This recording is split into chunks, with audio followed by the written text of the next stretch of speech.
Hey everyone, today we're going to flip the script on the classic classroom dynamic.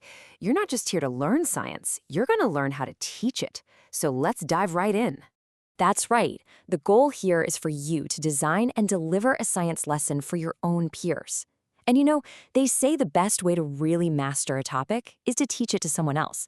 This isn't just another assignment. It's a creative challenge that's going to lock in that knowledge for you in a way you'll never forget. And I'm here to give you the blueprint. So, what's our secret weapon for this? It's a method called CLIL. I know, it sounds a little technical, but the idea is actually super simple. You're teaching two things at once. While your friends are learning a science concept, they're also learning the specific language they need to talk about it. It's like a powerful 1-2 punch for learning. Okay, I want you to really let this sink in. For this task, you've got to shift your mindset. You're not just a student anymore. You're an architect, a creator, a guide. You have the knowledge, and now you're going to structure it so that other people can see the cool stuff that you see. It's a big responsibility, for sure, but it's also incredibly rewarding. Every great building project starts with a blueprint, right? Well, designing a lesson is no different.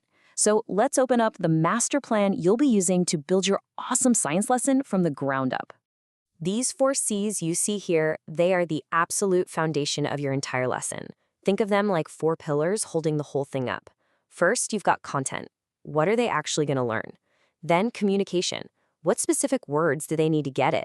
Next step, cognition. What are you going to make them think about or solve? And finally, culture. Why does this even matter in the real world? These are the questions you need to keep asking yourself. And here it is, your roadmap for the lesson, broken down into clear, manageable steps. You're going to start with a warmer to get things going, jog their memory a bit, then dive into the main event, check that they understood it, and maybe even add a little follow-up. Don't worry, we're going to walk through each of these one by one. Okay, let's start building. The beginning of your lesson is absolutely critical.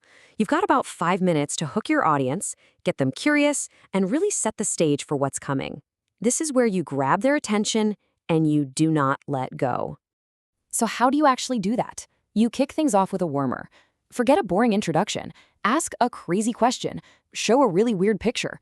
Like, if your lesson is on photosynthesis, don't just write the word on the board. No way. Show them a picture of a Venus flytrap and ask, okay, what on earth is going on here? Get them talking and thinking right away.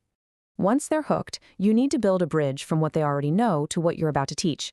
I mean, you can't build a second story of a house without a foundation, right? A quick quiz or a brainstorming session asking, what do you already know about plants, helps turn on the lights in their brain, making it so much easier for the new information to find a place to stick.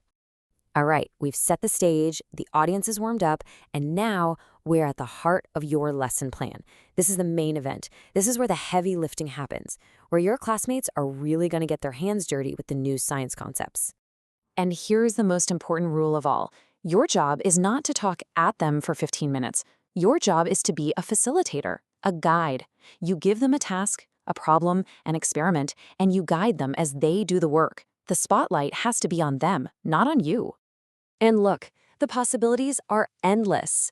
You could have them solve a tricky problem in groups, run a hands-on experiment, or even debate a controversial scientific discovery. They could create a poster explaining a process or role-play a scenario. The more hands-on and interactive you make it, the better it's going to be. Now, a great activity is one thing, but if your classmates don't have the tools to actually participate, it can fall flat.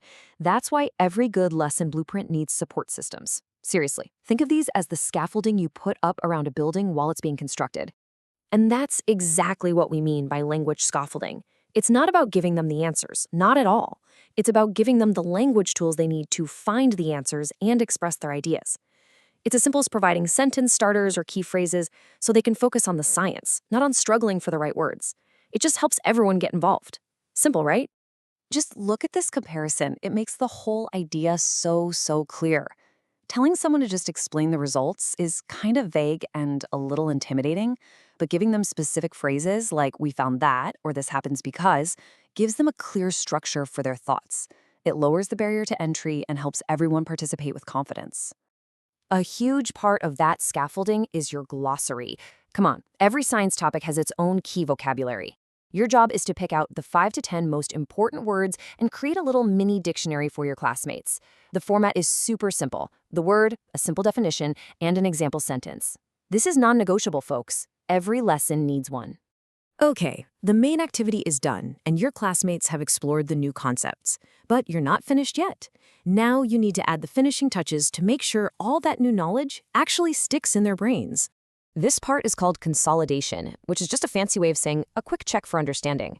It doesn't have to be a big, scary test. It can be as simple as asking a few review questions, doing a quick word matching game, or using what's called an exit ticket, where everyone just jots down the single most important thing they learned before they leave.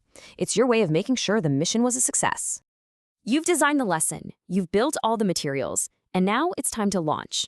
So let's shift gears from being the architect to being the guide and go over some final tips for making your peer teaching session a huge success. So, when you're up there, remember your role. You are the guide, not the lecturer. Speak clearly. Keep it simple.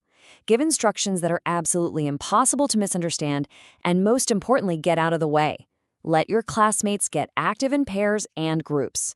The more they're talking and doing, the more they're learning. Before you stand up in front of your peers, just run through this final checklist. Do you have all the phases planned out? Is your main activity truly interactive? Are your supports, that glossary and scaffolding, ready to go? If you can check off every single box on this list, you're not just ready, you're going to be fantastic. And there you have it. You've gone from student to lesson designer. You have the complete blueprint and all the tools you need to build a lesson that's not only informative, but genuinely fun and engaging for your friends. So the only question left is, what amazing science lesson will you build?